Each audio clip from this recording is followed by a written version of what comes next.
Printing a sit report for walkarounds. Printing a site report for walkarounds. Many parks need a report printed so they can spot check sites to make sure the proper occupant is there. Or, if they have time left, the on-site tab view is best used for this,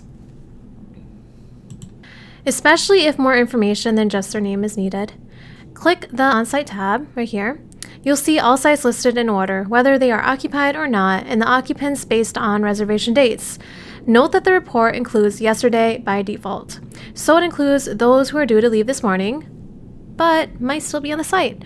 Thus, there may be some sites listed twice, once for the occupant leaving this morning and once for a new occupant arriving today. Depending on your exact usage, you may want to make a few option changes. You can check the current only box to remove any reservations that are already checked out or have not yet arrived. This is useful for seeing exactly who should be in the park right now. If your park is large but is mostly empty at the moment, you may not want to see or print all of the empty sites. You can use a different sorting order and it will remove empty sites automatically, but it's probably most useful to keep it sorted by site. Click the Options button and then uncheck the box for Include Empty Sites when sorted by site.